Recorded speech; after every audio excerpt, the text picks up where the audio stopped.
ಹೇಳಿ ಪ್ರಶಾಂತ್. ಇಲ್ಲ, ನನ್ನ ಮಾತು ನಂಬಿ. ಸಾಕ್ಷಿ ಹೇಳಿರೋದ್ರಲ್ಲಿ ಸ್ವಲ್ಪನೂ ಸತ್ಯಾಂಶ ಇಲ್ಲ. ಅವಳು ಸುಳ್ಳು ಹೇಳ್ತಾ ಇದ್ದಾಳೆ.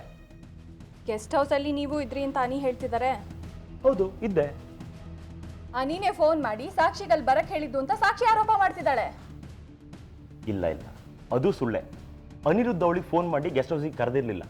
ಅವಳೇ ಫೋನ್ ಮಾಡಿ ನಿಮ್ಮ ಹತ್ರ ಏನೋ ಮಾತಾಡಬೇಕು ಅಂತ ಹೇಳಿ ಗೆಸ್ಟ್ ಹೌಸಿಗೆ ಅವಳೇ ಬಂದಿದ್ಲು. ಅದಕ್ಕೆ ನೀವು ಒಪ್ಕೊಂಡ್ರಾ? ಆಫೀಸಿಗೆ ಸಂಬಂಧಪಟ್ಟ ಹಾಗೆ ಏನೋ ಮಾತಾಡಬೇಕು ಅಂತಂದು ನಾನೇನು ಮಾಡಲಿ, ಬಂದು ಹೋಗು ಅಂದೆ. ಇವನು ಇದ್ದ ಕೇಳು. ಇವನು ಹೇಳ್ತಾ ಇರೋದು ನಿಜ. ಅವಳು ಬಂದಿರೋದು ತನಗೇನೋ ಪ್ರಮೋಷನ್ ಕೊಡಿ, ಸಂಬಳ ಹೆಚ್ಚಿಗೆ ಮಾಡಿ ಅನ್ನೋದಕ್ಕೆ. ಇವನು ಅವಳಿಗೆ ಏನು ಸಲಹೆ ಕೊಟ್ಟಿರಲಿಲ್ಲ ಅಲ್ಲಿ. ಇನ್ಫ್ಯಾಕ್ಟ್ ಯಾವುದೋ ಮನೆ ವಿಷಯ ತಗೊಂಡು ತಲೆ ಕೆಡ್ಸ್ಕೊಂಡು ಅಪ್ಸೆಟ್ ಆಗಿದ್ದ. ಅಂಥದ್ರಲ್ಲೂ ತುಂಬ ಕೇರ್ಫುಲ್ ಆಗಿ ಅವಳ ಜೊತೆ ನಡ್ಕೊಂಡಿದ್ದಾನೆ. ಇವನಲ್ಲಿ ಏನೂ ತಪ್ಪಿಲ್ಲ.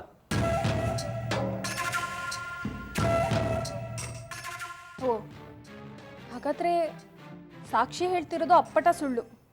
100%.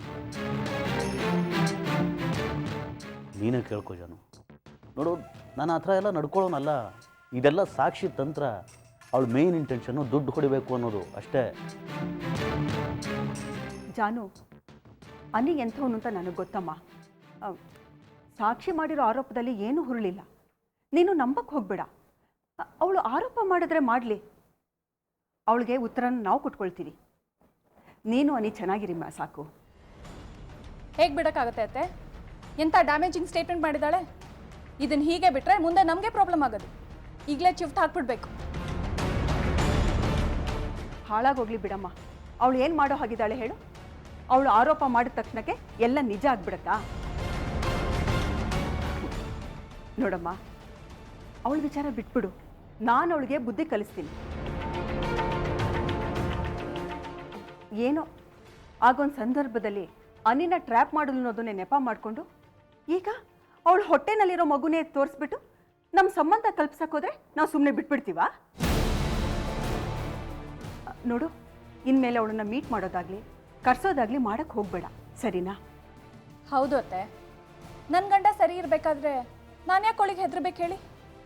ಅದು ಸರಿ ಮಜಾನು. ಅದಕ್ಕೆ ನನ್ನ ಗಂಡದ ಮೇಲೆ ವಿನಾಕಾರಣ ಆರೋಪ ಮಾಡ್ತಾಳಾ? ಅವಳಿಗೆ ಸರಿಯಾಗಿ ಬುದ್ಧಿ ಕಲಿಸ್ಬೇಕು. ಅದೇ ನನ್ನ ಹಠ. ಅದಕ್ಕೆ ನಾವು ಇದೀವಲ್ಲಮ್ಮ. ಇಲ್ಲ ಅತ್ತೆ, ನಾನೇ ಕಲಿಸ್ಬೇಕು. ಅದಕ್ಕೆ ಮೊನ್ನೆ ಒಂದು ಬಾಂಬ್ ಹಾಕಿದ್ದೀನಿ. DNA ಟೆಸ್ಟ್ ಆಗಲಿ ಬಿಡಿ, ಸತ್ಯ ಏನು ಅಂತ ಗೊತ್ತಾಗತ್ತೆ. ಅವಳು ಬರಲಿ. ನಾ ಹೇಳ್ತಿರೋದು ಕರೆಕ್ಟ್ ಅಲ್ವಾ ಅತ್ತೆ? ಅನಿರುದ್ಧ ಸರಿ ಇರೋದ್ರಿಂದ ಸಾಕ್ಷಿ ಹೊಟ್ಟೆನಲ್ಲಿರೋ ಮಗು ಅನಿರುದ್ಧ ಅಲ್ಲ ಅಂತ ಟೆಸ್ಟಲ್ಲಿ ಪ್ರೂವ್ ಆಗಿಬಿಡತ್ತೆ. ಆಮೇಲೆ ಅವಳನ್ನ ಸುಮ್ಮನೆ ಬಿಟ್ಬಿಡ್ತೀನಾ? ಅವಳ ಮಾನ ಮರ್ಯಾದೆ ಹರಾಜಿಗೆ ಹಾಕ್ತೀನಿ. ಅದೆಲ್ಲ ಯಾಕಮ್ಮ ಜಾನು? ಸುಮ್ಮನೆ ರಗಳೆ ಅಲ್ವಾ? ಏನೇ ರಗಳೆ ಆಗಲಿ ಅತ್ತೆ, ಎಲ್ಲ ಒಂದೇ ಸಲ ಕ್ಲಿಯರ್ ಆಗಿಬಿಡತ್ತೆ. ಇಲ್ಲ ಅಂದರೆ ಸಾಕ್ಷಿ ಕಡೆಯಿಂದ ನಮಗೆ ಟಾರ್ಚರ್ ಇದ್ದಿದ್ದೆ.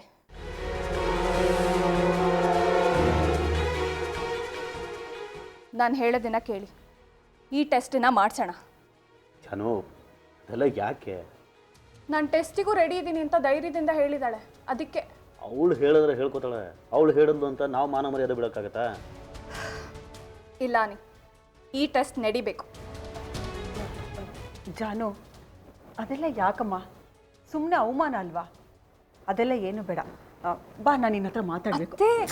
ನೀನು ಬಾ ಜಾನು.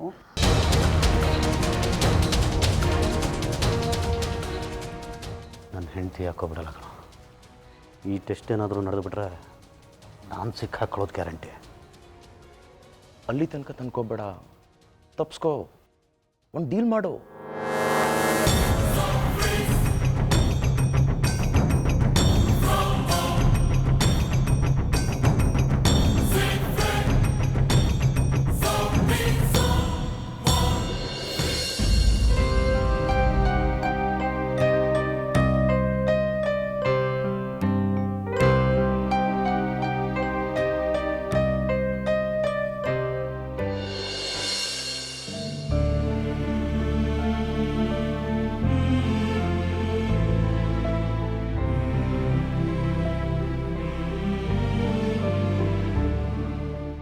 ಸಾಕ್ಷಿ, ಊಟ ಮಾಡಿ.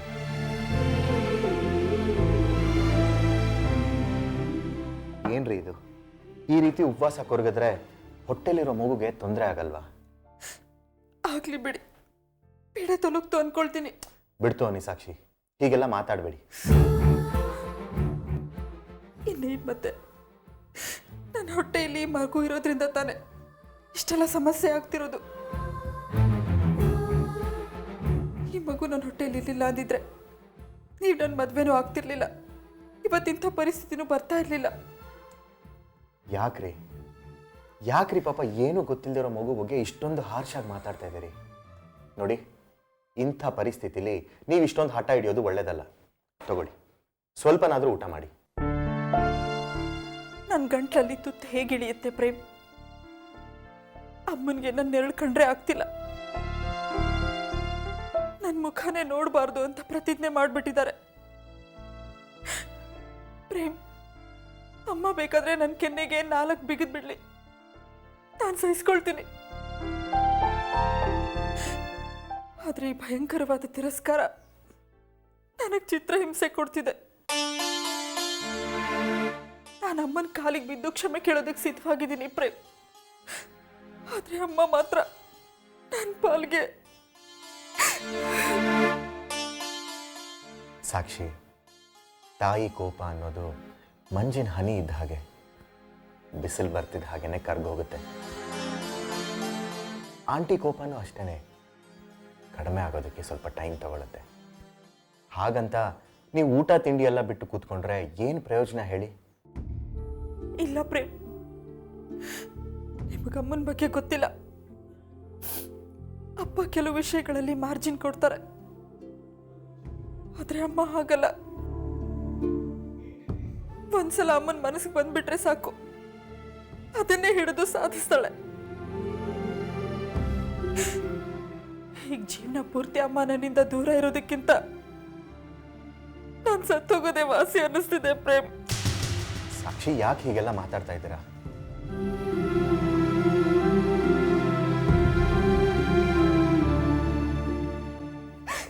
ಸಾಕ್ಷಿ, ನೋಡಿ ಸ್ವಾತಿ, ಹೇಗಾಗಿದೆ ನಿಮ್ಮ ಅಕ್ಕನ ಅವಸ್ಥೆ. ಊಟ ತಿಂಡಿ ಎಲ್ಲ ಬಿಟ್ಟು ಉಪವಾಸ ಸತ್ಯಾಗ್ರಹ ಮಾಡಿ ಸಾಯ್ತೀನಿ ಅಂತ ಹೇಳ್ತಾ ಇದ್ದಾರೆ. ಆಂಟಿ ಮಾತಾಡಿಸ್ತಾ ಇಲ್ಲ ಅಂತ ತುಂಬ ಕೊರಗು ಹಚ್ಕೊಂಡಿದ್ದಾರೆ. ನೆನ್ನೆ ರಾತ್ರಿನೂ ಸರಿಯಾಗಿ ನಿದ್ದೆ ಮಾಡಿಲ್ಲ. ಅಮ್ಮ ಅಮ್ಮ ಅಂತ ಕನ್ವರ್ಸ್ತಾನೇ ಇದ್ರು. ಹೀಗೆ ಆದರೆ ನಿಮ್ಮ ಅಕ್ಕ ನಮ್ಮ ಕೈಗೆ ಸಿಗಲ್ಲ ಸ್ವಾತಿ. ಪ್ರೇಮ್, ಸಾಕ್ಷಿ ಜೊತೆ ಮಾತ್ಬಿಟ್ಟು ಅಮ್ಮ ಆರಾಮಾಗಿದ್ದಾರೆ ಅನ್ಕೊಂಡ್ರ? ಮೇಲೆ ಎಷ್ಟೇ ರೇಗಾಡಿದ್ರು ಒಳೊಳಗೇನೆ ತುಂಬ ಕೊರಗ್ತಿದ್ದಾರೆ. ಮತ್ತು ಯಾಕೆ ಬೇಕು ಈ ಥರದ ಮೌನದ ಯುದ್ಧ ಹೇಳಿ? ಅವರಾಗೆ ಬಂದು ಇವ್ರನ್ನ ಮಾತಾಡ್ಸಿದ್ರೆ ಇವ್ರು ಎಷ್ಟು ಸಂತೋಷ ಪಡ್ತಾರೆ. ಸ್ವಾತಿ ಪ್ಲೀಸ್, ನೀವಾದರೂ ಆಂಟಿ ಹತ್ರ ಮಾತಾಡಿ. ಸರಿ ಪ್ರೇಮ್, ನಾನು ಈಗಲೇ ಮಾತಾಡ್ತೀನಿ.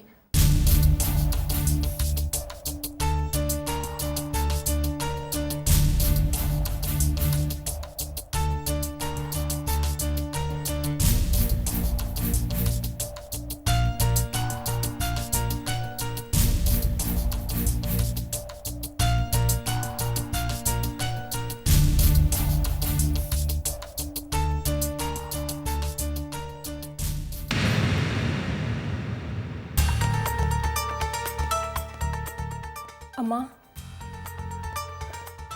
ಡಾಕ್ಟ್ರು ಕೊಟ್ಟಿದ್ದ ಔಷಧಿ ಎಲ್ಲ ತಗೊಂಡ್ರಮ್ಮ?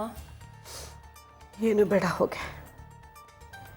ಈಗ ನಡೀತಿರೋದೆಲ್ಲ ನೋಡಿ ನೋಡಿ ಹೊಟ್ಟೆ ತುಂಬ ಹೋಗಿದೆ.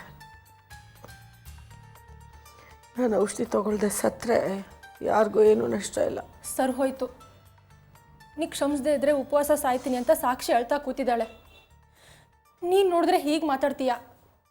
ಏನಮ್ಮ ಇದೆಲ್ಲ? ನಿನ್ನ ಕೋಪ ಮನಸ್ತಾಪ ಎಲ್ಲ ಹೀಗೆ ಮುಂದುವರಿಬೇಕಾ? ಅಮ್ಮ, ಸಾಕ್ಷಿ ತಪ್ಪು ಮಾಡಿದಾಳೆ ನಿಜ, ಆದರೆ ಅದಕ್ಕೆ ಕ್ಷಮೆನೇ ಇಲ್ವಾ ಅಮ್ಮ? ಕ್ಷಮಿಸಕ್ಕೆ ನಾವ್ಯಾರೇ? ಅನಿರುದ್ಧನ ಸ್ನೇಹ ಮಾಡಕ್ಕೆ ನಮ್ಮ ಪರ್ಮಿಷನ್ ತಗೊಂಡಿದ್ಲ. ಕದ್ದು ಮುಚ್ಚಿ ಅವಳ ಜೊತೆ ಮದುವೆ ಮಾಡ್ಕೊಂಡ್ಲಲ್ಲ, ಅವಾಗ ನಮ್ಗೆ ನೆನಪಾಗ್ಲಿಲ್ವಾ ಅವಳಿಗೆ? ಎಲ್ಲರೂ ನಾಟಕ ಮಾಡಿ ಪ್ರೇಮ್ ಜೊತೆ ಅವಳು ಮದುವೆ ಮಾಡಿಸಿದ್ರಲ್ಲ, ಆಗ ನಮಗೆ ಮೋಸ ಮಾಡ್ತಿದ್ದೀವಿ ಅಂತ ಅನ್ನಿಸ್ಲಿಲ್ವಾ ಅವಳಿಗೆ? ಈಗ ಯಾಕಬೇಕಂತೆ ನಮ್ಮ ಕ್ಷಮೆ? ಏನಮ್ಮ ಹೀಗಂತೀಯ? ಮಗಳ ತಪ್ಪನ್ನ ತಾಯಿ ಕ್ಷಮಿಸಕ್ಕಾಗಲ್ವಾ? ಯಾರು ಹೇಳಿದ್ರು ಅವಳು ನನ್ನ ಮಗಳು ಅಂತ? ಅವಳು ಯಾವತ್ತಂತ ಪಾಪದ ಕೆಲಸ ಮಾಡಿದ್ಲೋ ಅವತ್ತೇ ನನ್ನ ಪಾಲಕ್ಕೆ ಸತ್ತು ಹೋದ್ಲು. ಅವಳು ಹೊಟ್ಟೆಲ್ ಬೆಳೀತಿರೋದು ಸತ್ತಿದೇವ ವಂಶದ ಮಗು. ಅವಳು ಅಲ್ಲಿಗೆ ಸೇರ್ಬೇಕಾದವಳು. ಅಮ್ಮ, ಯಾಕೆ ಹುಚ್ಚುಚ್ಚಾಗಿ ಏನೇನೋ ಮಾತಾಡ್ತೀಯ? ಸಾಕ್ಷಿ ಈಗ ಪ್ರೇಮ್ ಹೆಂಡತಿ. ಹಾಗಂತ ಇಷ್ಟು ದಿನ ನೀವೆಲ್ಲ ಹೇಳಿ ನಮ್ಮನ್ನು ನಂಬಿಸಿ ನಮಗೆ ಮೋಸ ಮಾಡಿದ್ದೀರಿ. ಅವಳು ಹೊಟ್ಟೆಲಿ ಬೆಳೀತಿರೋದು ಅನಿರುದ್ಧನ ಮಗು ಅಂತ ಮೊದಲೇ ಗೊತ್ತಿದ್ರೆ ಎಳ್ಕೊಂಡು ಹೋಗಾಳು ಅವ್ರ ಮನೆ ಬಾಗಿಲು ಬಿಟ್ಟು ಬರ್ತಾ ಇದ್ದೆ.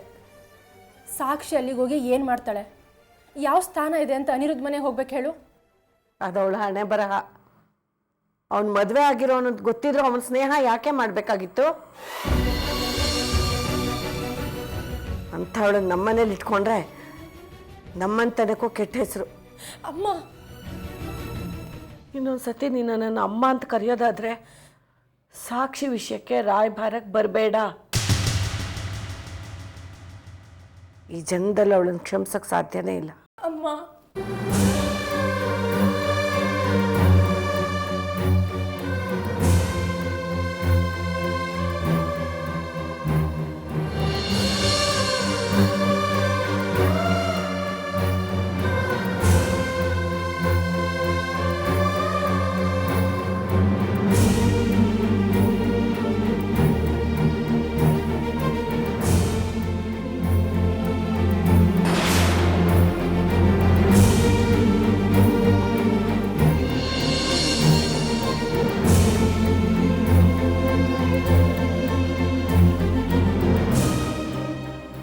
ಹೇಳ್ತಿರೋದು ತೀರಾ ಅಸಂಬದ್ಧ ಅನ್ನಿಸ್ತಿದೆ ಪ್ರೇಮ್.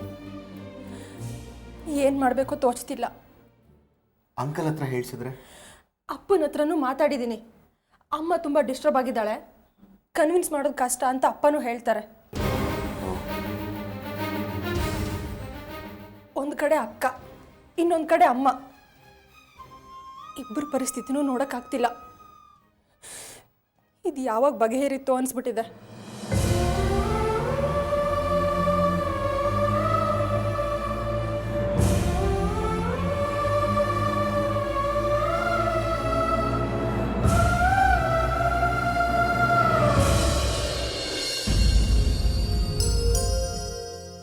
ಅದಿತಿ, ಅದಕ್ಕೆ ವಾಟ್ ಇಸ್ ಸರ್ಪ್ರೈಸ್.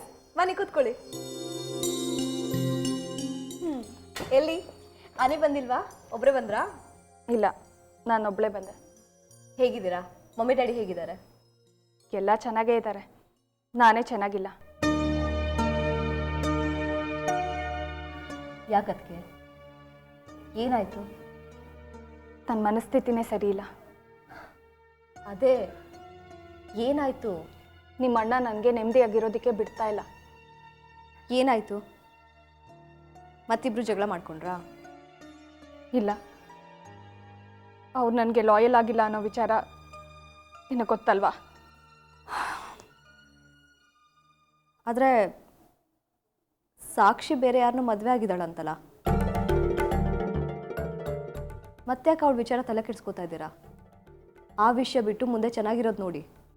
ಹಾಗಿದ್ರೆ ಇತ್ತೀಚೆಗೆ ಏನು ನಡೆದಿದೆ ಅಂತ ನಿನಗೆ ಗೊತ್ತೇ ಇಲ್ವಾ? ಏನು ನಡೀತಾ ಇದೆ? ಹೇಳೋದಕ್ಕೆ ತುಂಬ ಕಷ್ಟ ಆಗ್ತಿದೆ ಅದಿತಿ. ಆದರೆ ನಂಗೆ ಮುಖ್ಯವಾಗಿ ಒಂದು ವಿಚಾರ ಗೊತ್ತಾಗಬೇಕು. ನೀನು ಮನೆಯವಳು ಅಂತ ನಿನ್ನ ಹತ್ರ ಬಂದಿದ್ದೀನಿ.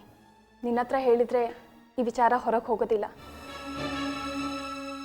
ಪರವಾಗಿಲ್ಲ, ಹೇಳಿ.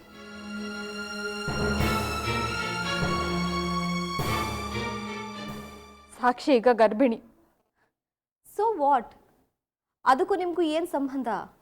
ಅದಕ್ಕೆ ಯಾಕೆ ಇಷ್ಟೊಂದು ತಲೆ ಕೆಡಿಸ್ಕೋತಾ ಇದ್ದೀರಾ? ಆ ಮಗು ಅನಿದು ಅಂತ ಅವಳು ಹೇಳ್ತಿದ್ದಾಳೆ.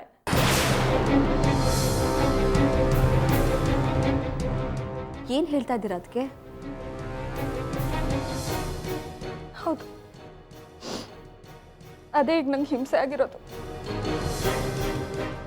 ಆ ಮಗು ಅನಿದು ಅಂತ ಸಾಕ್ಷಿ ಹೇಳ್ತಿದ್ದಾಳೆ, ಅದು ನನ್ನ ಮಗು ಅಲ್ಲ ಅಂತ ಅನಿ ಹೇಳ್ತಿದ್ದಾರೆ. ಒಟ್ಟಿನಲ್ಲಿ ನನಗಂತೂ ನೆಮ್ಮದಿ ಹಾಳಾಗೋಗಿದೆ.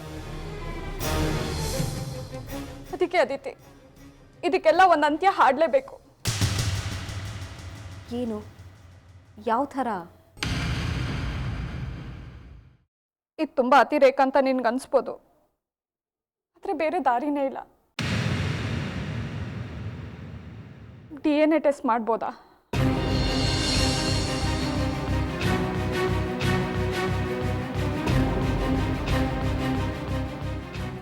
ಅಲ್ಲ ಅದಕ್ಕೆ ಈ ರಗಳೆ ಎಲ್ಲ ಯಾಕೆ ಅಂತ. ಇಲ್ಲ ಅದಿತಿ, ಇದೀಗಲೇ ಸಾಲ್ವ್ ಆಗಲೇಬೇಕು. ಇಲ್ಲ ಅಂದರೆ ನಾಳೆ ನಮಗೆ ಇದು ಸಮಸ್ಯೆ. ಸಾಕ್ಷಿ ಆಸ್ತಿಗೋಸ್ಕರ ಇದೆಲ್ಲ ಮಾಡ್ತಿದ್ದಾಳೆ ಅಂತ ಅನಿ ಹೇಳ್ತಿದ್ದಾರೆ. ನೀನೇ ಹೇಳು, ಇದನ್ನು ನಾವು ಕ್ಲಿಯರ್ ಮಾಡ್ಕೊಳ್ಳಿಲ್ಲ ಅಂದರೆ ಮುಂದೆ ನಮಗೆ ಅಲ್ವಾ ಕಷ್ಟ? ಅದು ಸರಿ, ಆದರೆ ಪ್ಲೀಸ್ ಅದಿತಿ, ನಿನ್ನನ್ನೇ ನಂಬ್ಕೊಂಡು ಬಂದಿದ್ದೀನಿ. ನೀನೇ ನಂಗೆ ದಾರಿ ತೋರಿಸ್ಬೇಕು ಪ್ಲೀಸ್. ಹಾಗೆ ಮಾಡಲೇಬೇಕು ಅನ್ನೋದು ನಿಮ್ಮ ಹಠ ಆದರೆ ಅವಳಿಗೆ ಮಗು ಆಗಲಿ. ಅದಕ್ಕೆ ಸ್ವಲ್ಪ ತಿಂಗಳು ಕಳೆದ ಮೇಲೆ ಟೆಸ್ಟ್ ಯಾವಾಗ ಬೇಕಾದರೂ ಮಾಡಬಹುದು. ಅದಕ್ಕೆ ಯಾಕೆ ನೀವು ಇಷ್ಟೊಂದು ಟೆನ್ಸ್ ಆಗ್ತಾ ಇದ್ದೀರಾ? ಇಲ್ಲ ಅದಿತಿ, ನನಗೆ ಅಷ್ಟೊಂದು ತಾಳ್ಮೆ ಇಲ್ಲ. 9 ತಿಂಗಳು ನಂಗೆ ಕಾಯೋದಕ್ಕಾಗೋದಿಲ್ಲ. ಇದೀಗಿಂದ ಈಗಲೇ ಸಾಲ್ವ್ ಆಗಿಬಿಡ್ಬೇಕು. ಪ್ಲೀಸ್ ಅದಿತಿ, ಬೇಗ ಮಾಡೋದಕ್ಕಾಗಲ್ವಾ? ಬೇಗ ಅಂದರೆ ಅದಕ್ಕೆ ಮಗು ಹುಟ್ಟಬೇಕಲ್ಲ. ಮಗು ಹುಟ್ಟೋಕ್ಕಿಂತ ಮುಂಚೆನೇ DNA ಟೆಸ್ಟ್ ಮಾಡೋದಕ್ಕಾಗಲ್ವಾ? ಅದಕ್ಕೆ ಯಾಕೆ ಇಷ್ಟೊಂದು ಟೆನ್ಷನ್ ಮಾಡ್ಕೋತಾ ಇದ್ದೀರಾ? ಪ್ಲೀಸ್ ಅದಿತಿ, ಆಗುತ್ತೋ ಇಲ್ವೋ ಹೇಳು. ಸಾಧ್ಯ ಇಲ್ಲ ಅಂತ ಎಲ್ಲೂ ಇಲ್ಲ. ಅದಕ್ಕೆ ಪ್ರಿನೆಟಲ್ DNA ಟೆಸ್ಟ್ ಅಂತ ಇದೆ, ಮಗು ಹುಟ್ಟೋಕೆ ಮುಂಚೆ ಮಾಡ್ಬೋದು. ಅದು ಬಿಟ್ಟರೆ ಎಮ್ಯುನೋಸೆಂಟೆಸಿಸ್ ಅಂತ ಒಂದು ಮೆಥಡ್ ಇದೆ, ಇಲ್ಲಾಂದರೆ CVS ಅಂತ ಇನ್ನೊಂದು ಮೆಥಡ್ ಇದೆ. ಹೌದಾ? ಒಂದು ನಿಮಿಷ ಇರಿ.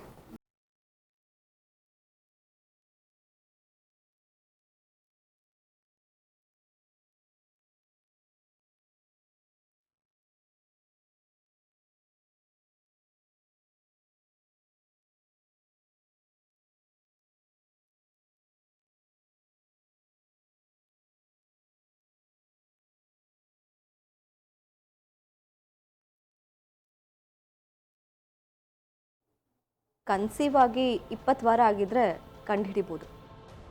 ನೋಡಿ, ಮೆಥಡ್ಸು ಈ ಥರ ಇರುತ್ತೆ. ಎಮ್ಯುನಿಟಿಕ್ ಫ್ಲೂಯಿಡ್ನ ನೀಡಲಲ್ಲಿ ತೆಗೆದು ಟೆಸ್ಟ್ ಮಾಡಬಹುದು, ಆದರೆ ಇದೆಲ್ಲ ಸ್ವಲ್ಪ ರಿಸ್ಕು. ಏನು ರಿಸ್ಕ್ ಆಗುತ್ತೆ? ಇದರಿಂದ ಹೊಟ್ಟೆಲಿರೋ ಮಗುಗೆ ತೊಂದರೆ ಆಗಬಹುದು. ಡೆಲಿವರಿ ಟೈಮ್ನಲ್ಲಿ ತಾಯಿ ಮಗು ಇಬ್ಬರಿಗೂ ತೊಂದರೆ ಆಗಬಹುದು. ಇದನ್ನು ಯೂಶಲಿ ಯಾರೂ ಮಾಡ್ಸೋಕ್ಕೆ ಹೋಗಲ್ಲ, ಯಾಕಂದರೆ ಇದೆಲ್ಲ ಸ್ವಲ್ಪ ರಿಸ್ಕು, ಜೊತೆ ಕಾಸ್ಟ್ಲಿ ಕೂಡ. ಅದಕ್ಕೆ ಯಾಕೆ ಇಷ್ಟೊಂದು ತಲೆ ಕೆಡಿಸ್ಕೋತಾ ಇದ್ದೀರಾ ನೀವು? So upset. ನಂಗೆ ಏನು ಮಾಡಬೇಕು ಅಂತಲೇ ಗೊತ್ತಾಗ್ತಿಲ್ಲ.